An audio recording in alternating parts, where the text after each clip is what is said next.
Keeping Lai takes his family to visit his son in Ohio. Here, let me help. But just before landing, things go terribly wrong.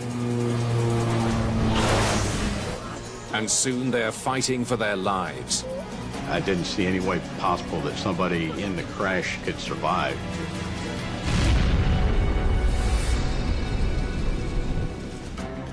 The badly burned wreckage leaves little for investigators to work with. You see stuff and you wonder, what is it?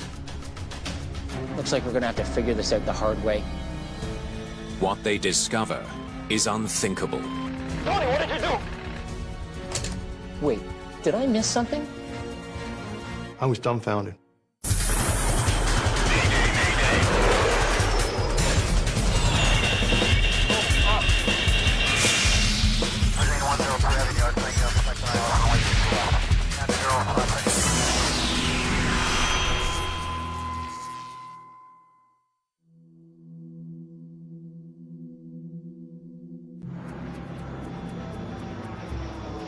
United Express Flight 6291 is en route from Washington Dulles Airport to Columbus, Ohio.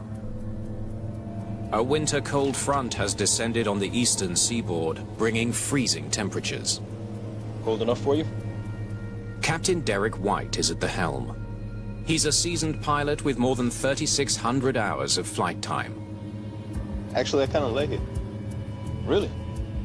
Anthony Samuels is his first officer. He just started flying for United Express 3 months ago. Starting to get the hang of it? Oh, yeah. Flight time is 1 hour and 30 minutes. They're flying a brand new Jetstream 4100. A small twin-engine turboprop designed for short regional flights. It's a high-performance airplane. It's complex, it flies fast, and pilots have to anticipate what the airplane is going to do before it does it. The 4100 is the latest commuter plane in the Jetstream series. It comes with a brand new state-of-the-art computerized instrument panel known as a glass cockpit. Well, one of the things that's new and exciting about this aircraft is that, unlike its predecessor, which had a traditional cockpit, this had an electronic cockpit, where much of the information that was usually displayed in dials and gauges was displayed on various kinds of computer-type screens. The cabin holds up to 29 passengers. But tonight, on its last flight of the day, there are only 5. She hasn't had much to eat today. Taiwanese parents Su Chu Ling and Keeping Lai are traveling with their daughter Yi Sun Lai. They are on their way to see their son, who goes to university in Columbus. The only other passengers on board are a businessman who lives outside Columbus and a 25-year-old student from Akron, Ohio. Flight 6291 is now cruising at an altitude of 14,000 feet. It's been a smooth but busy day for this particular aircraft. It has already made 6 different commuter flights through the U.S. Northeast. United Express 6291, be advised, just had a report of some icing at 14,000. An aircraft ahead is reporting icing conditions. Was it light rime? Rime ice is a fast-forming ice that can be dangerous if it freezes to the surface of an airplane. For some parts of the aircraft, like the wing, having ice grow on that wing interrupts the airflow, interrupts the amount of lift that you have, and it's bad news all around. United Express 6291, he said it was moderate rime icing up to 14,000. Okay, thanks. We'll keep that in mind. In the cabin, the passengers settle in.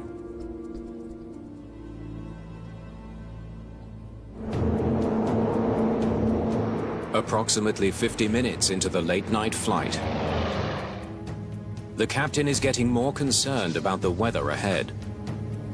We're gonna hit the rime soon. Indianapolis Center, United Express 6291. Can we get 5,000 for a while?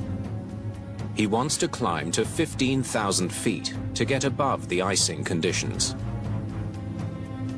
United Express 6291, stand by. They had information from an aircraft ahead of them, so they had real-time information as to what the conditions were. So they weren't guessing about the right thing to do. They were actually taking action based on relevant data. United Express 6291, climb and maintain 15,000. 15,000, United Express 6291. The crew receives permission to climb and fly above the oncoming band of bad weather. Pilots do a number of things to keep ice from being a problem. And the number one thing to do is avoid it altogether. And in this case, this airline crew was doing exactly that.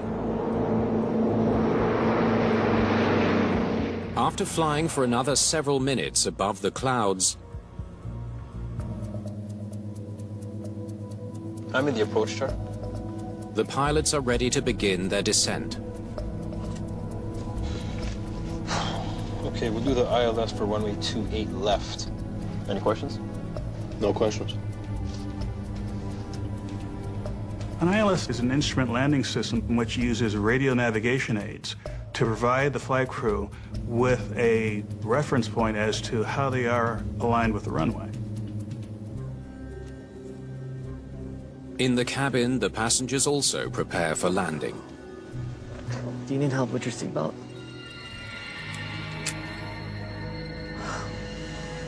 Here, let me help.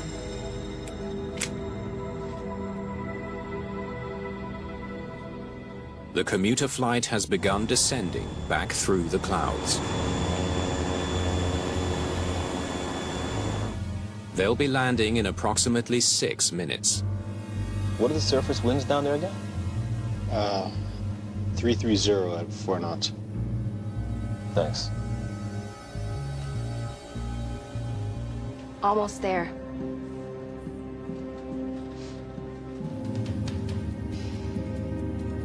United Express 6291, reduce speed to 170 knots. The controller wants the plane to slow down for the approach to the airport. Reduce speed to 170 knots. United Express 6291. It's important for pilots to maintain proper airspeed at all times. It's especially important to maintain proper airspeed as you approach the airport when you're close to the ground. United Express 6391 on the localizer for 28 left. 6291. What did I say? 6391. Oh. United Express 6291, Columbus Tower. Runway 28 left, cleared to land. Wind 300 at 4 knots. Cleared to land, United Express 6291. Okay, if you have all the speeds, don't worry about it anymore. Ref is 112. I gotta input that. I did it for you.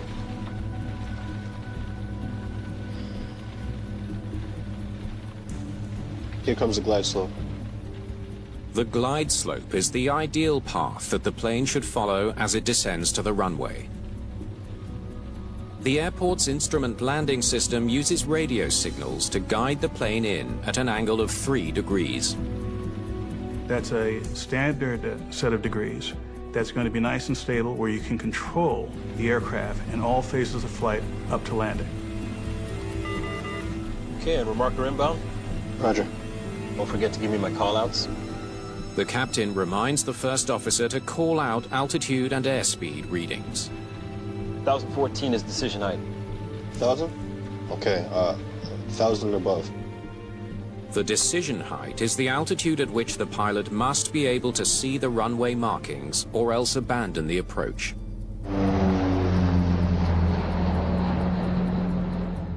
As the plane breaks out of the clouds, the runway's in sight. Okay, flaps 9. Gear down. It's okay. It's only the wheels coming down.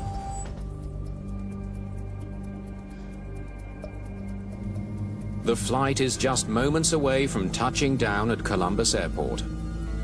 Right on schedule. Flaps 9, waiting for 3 green. Flaps 15, landing checks. Flaps 15, landing gear down, 3 green. Yaw damper. Inside the tower, the controller monitors Flight 6291 as it's about to cross the runway threshold.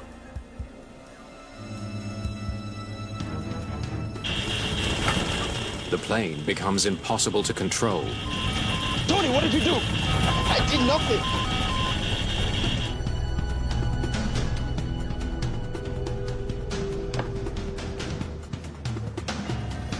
And as if into thin air, United Express 6291, Columbus Tower, do you read me?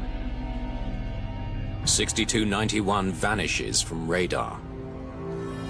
United Express 6291, Columbus Tower, do you read me? Give me flaps up. No, hold it. Give me flaps up.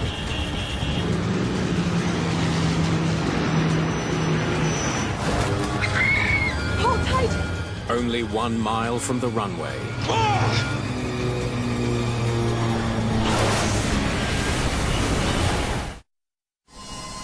Outside the remains of Flight 6291's cabin, fire is starting to spread. And the passengers who survived know their time to escape is limited. It's okay, honey. It's okay. I'll get you out. I'm okay. Help her.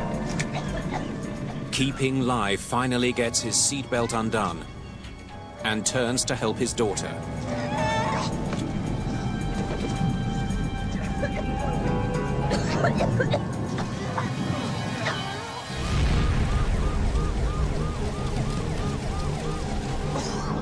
Keeping Lai now searches for a way out.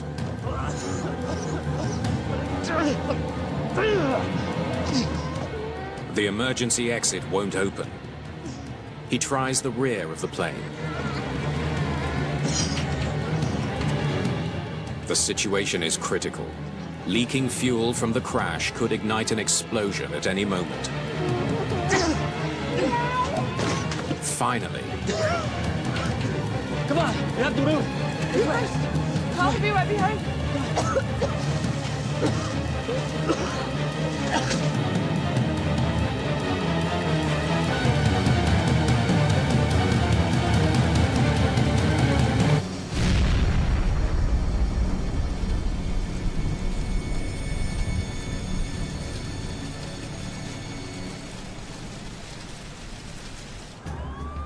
Rescuers rush to find the crash site. Among them are police officers from the Gahanna, Ohio Police Department. The weather that night was cold, but it was very moist, like almost a freezing fog, mist type of night. Really sticks out in my mind how intense the fire was at the time. I didn't see any way possible that somebody actually in the crash zone itself could survive. Keeping Lai, his wife and daughter are the only ones to survive. All of a sudden the plane just shaking very badly. So I find that something is going to happen. This is the first fatal accident involving the Jetstream 4100. For the safety of all the passengers using this plane, it's critical to figure out what happened.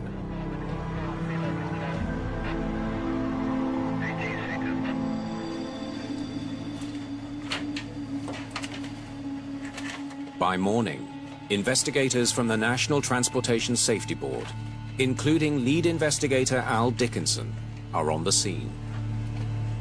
Okay, let's make sure we got all 4 corners. They first need to find out if the entire plane is at the crash site. If any major parts are missing, it could mean the aircraft was breaking apart before it hit the ground. The importance of finding all 4 corners of the aircraft is if something comes off an aircraft before impact, you probably can trace it back to the initial cause of why they had a problem. So it's really important to identify both wingtips, the nose, and the tail. But their challenge is immense. What's left of United Express 6291 is barely even recognizable as an airplane. The fire was very intense, and it made it hard just to try to identify the different pieces of the aircraft. You see stuff and you wonder, what is it?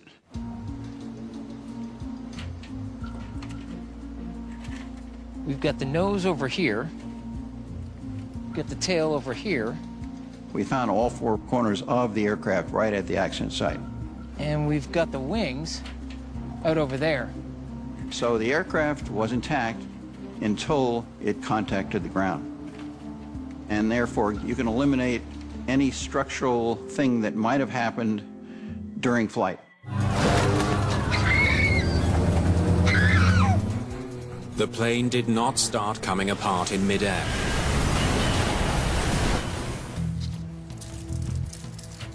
But was the pilot in control? The team needs more information to determine that. So, main landing gear hit there. Nose landing gear hits up here. We had marks from the left gear, the center gear, and the right gear. It's lined up with the runway, gear down, but crash is short. What we could determine by the ground impacts was that the aircraft was headed toward the airport on a steady heading at the time of impact. Hey, what do you got there? As the aircraft descended, its propellers cut through nearby trees. The angle of the cut marks tells investigators the angle of the aircraft as it came down. Okay, the propeller cut mark started about 60 feet up. Same on both sides. So it came in level. There was no indication from the tree impact that the aircraft actually went anything other than in a straight line into the trees and the ground. The impact marks on the ground and propeller cut marks in the trees suggest to investigators that the pilot was in control of the plane until moments before the accident. Okay, flaps 9. You're down. So then why did it crash? Hey, bring it in here. Dickinson and his team soon find a clue, a key part of the wing. Ice. Looks to be about 1/4 of an inch. Let's get some pictures of this. It's the biggest clue yet. We found a couple of instances where you could see the amount of ice buildup. That's always an issue because ice does degrade the performance of an aircraft. And you're always wondering, did that happen in this case? A buildup of ice on the wings interrupts the airflow over them and increases drag. This results in a loss of lift. United Express 6291, be advised, just had a report of some icing at 14,000. Did ice buildup on the wing's leading edges cause Flight 6291 to crash?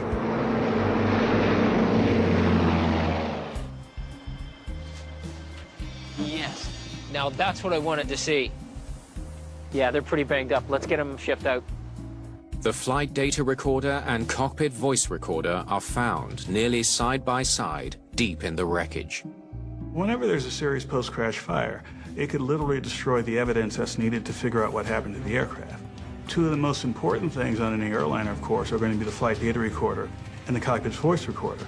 If the data locked in the recorders is salvageable, it could break the case.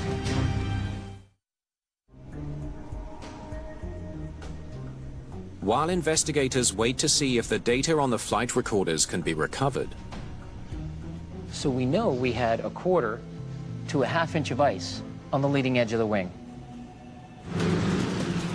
they'll need to find out if a problem with the aircraft's de-icing system caused the crash.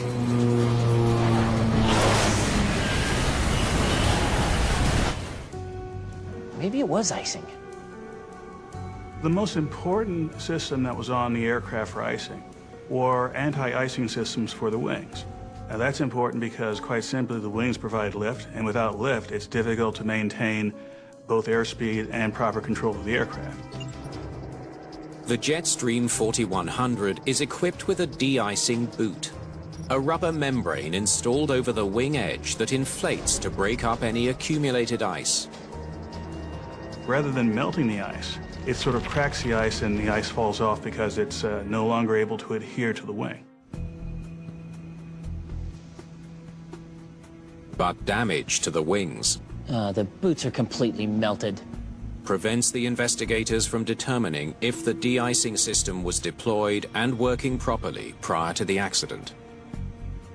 Looks like we're gonna have to figure this out the hard way. A lot of the de-icing equipment was burnt and melted.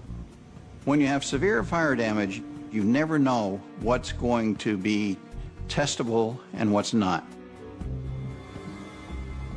We have a cold front running through here. What were the weather advisories telling pilots? Dickinson hopes the experience of other pilots that night can help shed light on what happened to United Express 6291. Rime, mixed icing between 2,000 and 19,000 feet. Did any other flights fly through it? If other pilots flew through the same icing conditions, they might have experienced a similar problem. Yes. 2, just before 6291 was due in. Okay, let's talk to them. In this case, there were planes flying in the general area, and some of them landed at the airport in Columbus. So it's important to talk to these pilots to find out what the conditions were on their descent. And it was rime ice? The pilot of a plane that landed 1 minute before Flight 6291 was due in remembers descending through freezing drizzle. What do you think you picked up? About a ½ inch? And it didn't give you any trouble? Okay, thanks. Hey, same amount of ice, but no trouble. The pilot of the other plane reported similar conditions, but neither had problems landing. The fact that several airplanes landed preceding this airplane under similar weather conditions means the weather should not have precluded a safe landing at the airport. Thanks for coming in. So you left at 7? And when investigators speak to United Express pilots who earlier in the day flew the same plane And you had to de-ice? through similar weather, they report no difficulties with the plane's de-icing system. We looked at everything that was involved in the weather situation. They should have been able to fly through this moderate icing and land successfully. So we went elsewhere. The air traffic controller was the last person to speak with the crew about the weather. He might be able to confirm what they knew about the ice in their path. Okay, so take me through it. They asked to climb to 15,000 feet to avoid icing, so they knew about it. Okay, does anything else stand out? Yeah, they came in way too fast on approach. I had to tell them to slow down.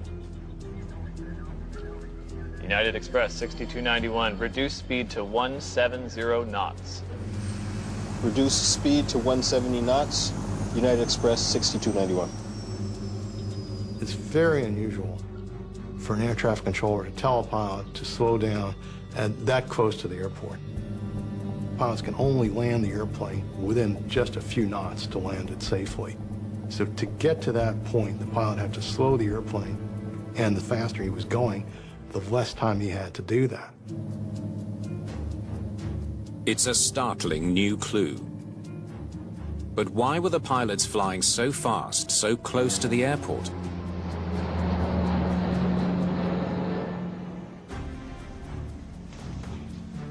Not a moment too soon. The flight data recordings have been pulled from the damaged black box. Did they retrieve everything? It is a relief if you get good data from a flight recorder. The only problem is, if you get really good data, you've got a lot of work to do, because they measure everything. Investigators hope the data from the flight recorders can explain why the pilots flew in so fast and why they never made it to the runway.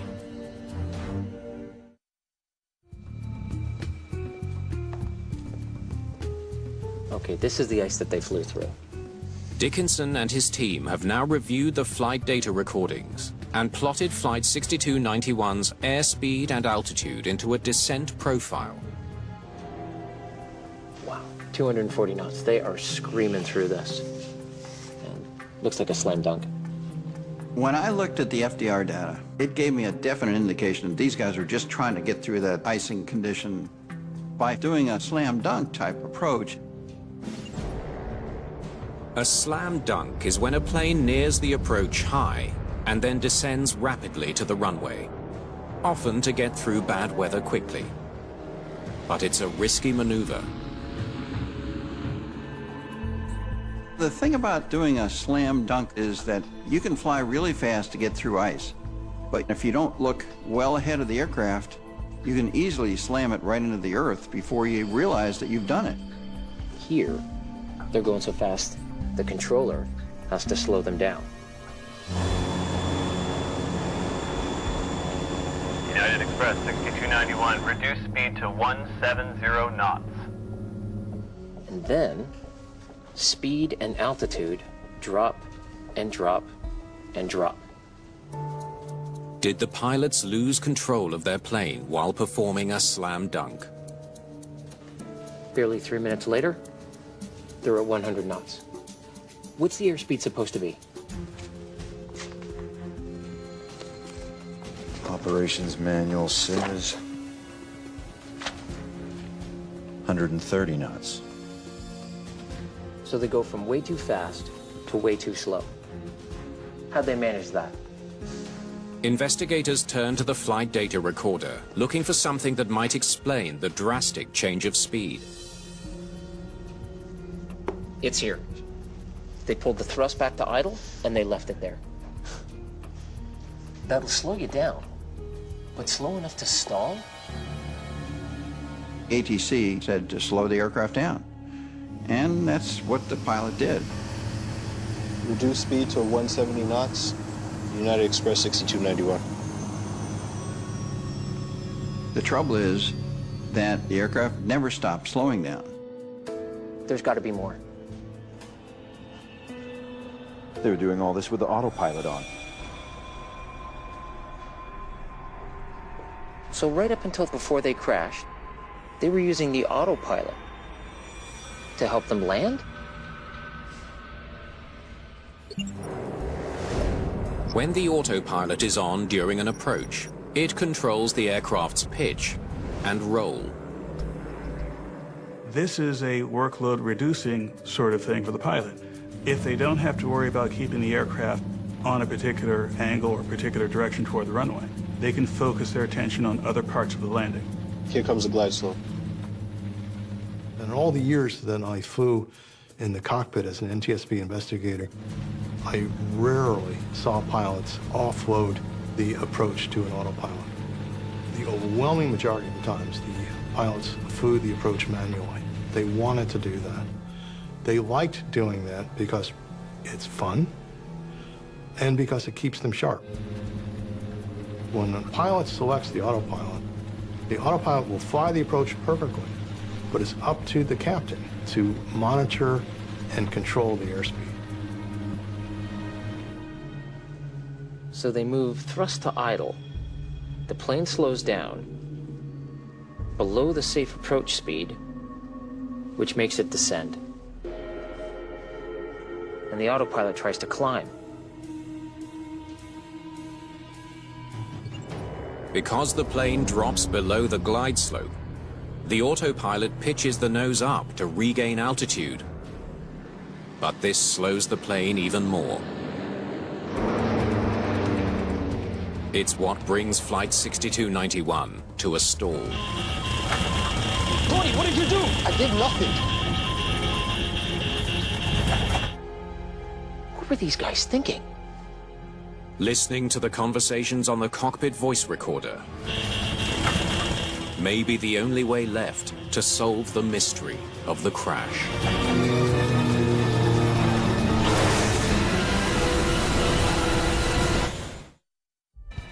Did pilot error lead to the crash of United Express 6291? Okay, let's go. Investigators turn to the cockpit voice recorder to find out if the conversations between the two pilots can offer any clues.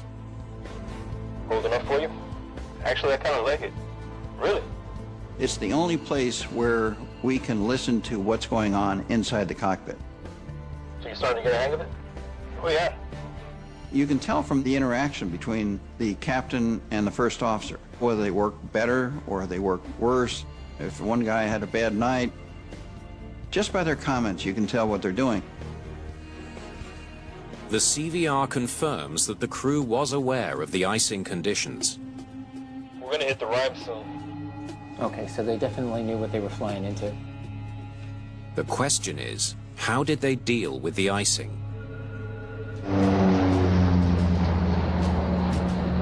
Since we have to descend through it, let's keep it dry as long as possible. Then we can bring it down real quick. Like so. Okay, so the captain's planning on a slam dunk to get through the ice. Okay, continue.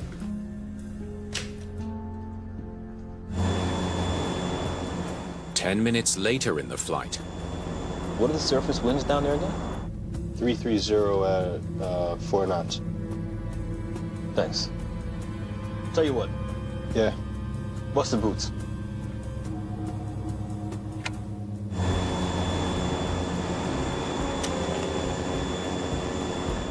Okay, so they used the de-icing boats.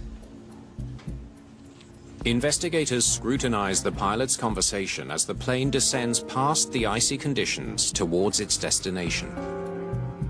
United Express 6291, reduce speed to 170 knots. Reduce speed to 170 knots. United Express 6291. Okay, stop. Okay, we're here now. This is where they pull back the thrust to idle to slow the plane down. They were too fast at what's called the outer marker to lower the flaps and lower the gear properly. So the key thing that had to happen then is they had to slow down. Less than a minute later, they're cleared to land. United Express 6291, Columbus Tower. Runway 28 left, cleared to land. Wind 300 at 4 knots. Cleared to land. United Express 6291. And that's when investigators hear things start to go wrong. Okay, if you have all the speeds, don't worry about it anymore. Ref is 112. I got to input that. I did it for you. Oh, there's definitely tension in the cockpit. Here comes the glide slope. Okay, and remarker inbound. Roger. Don't forget to give me my callouts. 1014 is decision height. 1000? Okay. 1000 above. Okay, flaps 9. Gear down. Flaps 9, waiting for 3 green. Flaps 15, landing checks. Flaps 15, landing gear down, 3 green. Wait, did I miss something? Did anyone hear any callouts? The first officer's silence is revealing. He should have been calling out altitudes, he should have been calling out airspeeds, but he wasn't doing any of that. Okay, continue. Yaw damper? Autopilot all the way, don't touch. Don't touch, holding on the yaw damper. The yaw damper controls the movement of the plane's rudder, preventing sudden swings. Disconnecting it also turns off the autopilot. He doesn't want to lose the autopilot. The captain's comment, yaw damper, don't touch, and the first officer's response, don't touch, told us a lot about the dynamics between the captain and first officer. It illustrated the tension between the two of them and the lack of trust that the captain had for the first officer. Okay, that's the stick shaker. It's stalling. That only happens when the airspeed is approaching the stall speed. They must take immediate action or the airplane will likely crash. The sound of the stick shaker should have prompted the captain to check his airspeed. Instead, he focuses on his first officer. Tony, what did you do? I did nothing. I was dumbfounded. That's the most unusual reaction I've seen to respond to a stick shaker. It told me that the pilot didn't recognize something that he should have recognized immediately, and his first assumption was that the first officer had done something wrong, which wasn't the case. The investigators now listen to the flight's final 10 seconds. They expect to hear the pilot call for full power and a go-around, standard operating procedure in a stall. Give me flaps up. No, hold it. Give me flaps up. Flaps up in a stall? What were these guys thinking? There is no training that involves flaps up during any kind of a go-around situation. With its flaps up, the plane needs more speed than it normally would to get out of a stall. The most important thing is add airspeed. You can add airspeed by pointing the nose toward the ground. You can add airspeed by adding power to the engines, or a combination of the two. But the crew never seems to notice their dangerously low airspeed. Up until that time, he could have recovered. But after that, he was along for the ride.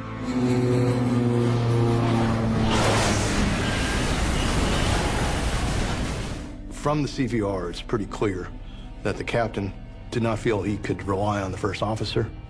It's also clear the first officer did not diagnose the need for the captain to increase the airspeed as he should have. And therefore, it's pretty clear that the team of the captain and the first officer was ineffective. Investigators established that the crash of United Express 6291 was caused by a series of pilot errors, leading to an aerodynamic stall. But they still don't know how such an ineffective crew ended up in the cockpit in the first place. Investigator Dickinson and his team comb through United Express pilot records for background about the crew of Flight 6291. I got the captain's records and the first officer's. The first officer's records with the airline are surprisingly thin. That's it? This guy's totally green. Hired 6 months before the accident. Finished training 1 month before the accident. And he's only got 2.5 hours of line experience on the Jetstream 4100. He wasn't a bad pilot. He had a fairly good reputation, but he was not at all familiar with flying in the 4100, and he had very little confidence to state what he wanted. And that was brought out in looking at his records. What about the captain? The captain's records also raise serious questions about his qualifications. Look at this. He made a habit of failing his check rides. When Captain White joined the company 2 years before the accident, he trained to become a first officer. He failed his first simulator check due to difficulty managing the cockpit instruments during landing. More training was required. You could talk to pilots, as I have, and ask them, have you ever failed a check ride? And it's very rare that a captain or first officer will say, yeah, I failed one. Very rare. Not because they're not telling you the truth, because it just doesn't happen. This captain failed 2 check rides within about a year. His second failure comes while training to captain the Jetstream 4100. The examiner notes he seemed unusually nervous performing an ILS approach.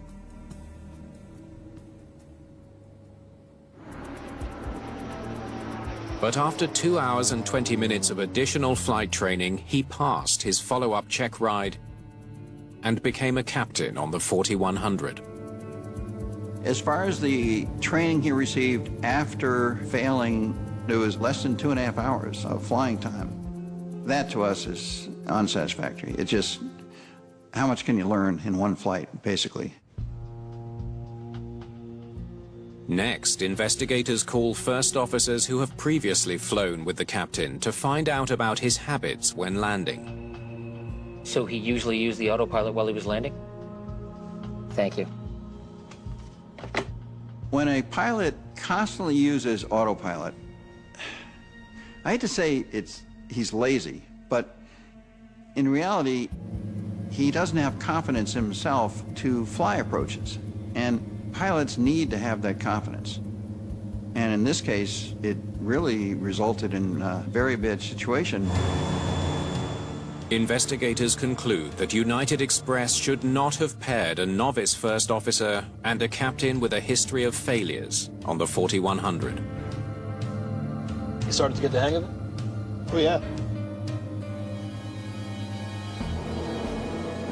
But the airline was expanding and didn't have the resources to keep up with the demand for experienced pilots. To save money, they upgraded less experienced pilots to new aircraft. Unfortunately, the organization needed pilots to fly the 4100 because they had been expanding. And they chose to pair this pair up, and it wasn't a good pairing. From all sides, I could understand why they did it. Unfortunately, that also had the unintended consequence of putting two relatively inexperienced pilots into the seats of a very sophisticated airplane.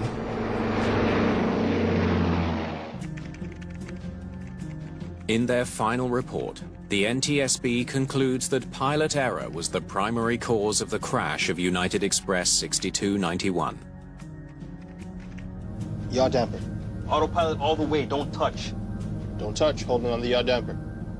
An ineffective crew failed to notice their airspeed had dropped so low that a stall occurred. Tony, what did you do? I did nothing. And instead of increasing thrust as they should have, give me flaps up. No, hold it. Give me flaps up. They raised their flaps, making the crash inevitable.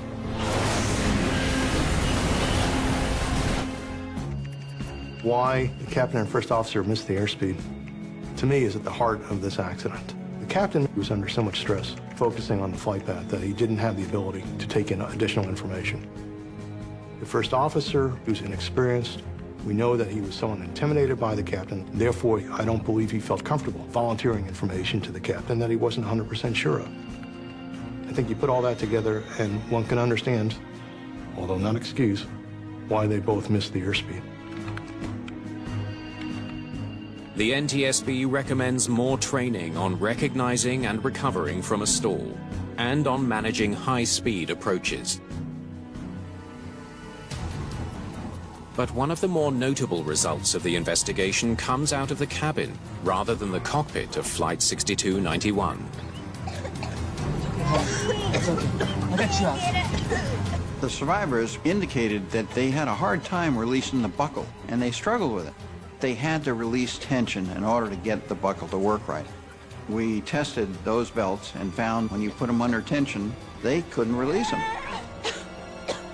So that's one of the good things that came out of this report, is the seat belts have all been replaced or taken out of aircraft that had these type of seat belts.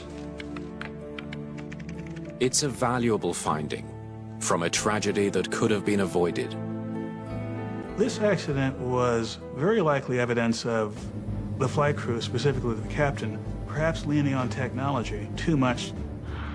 The lesson, which is absolutely relevant today, is that no matter how sophisticated the aircraft, no matter how modern the cockpit is, it comes down to a combination of one's skill as a pilot and also one's understanding of how the airplane behaves at all phases of flight. Este programa é patrocinado por Óticas Conselheiros da Visão. A saúde ocular em primeiro lugar. It's the greatest aviation mystery of all time. What do you mean we lost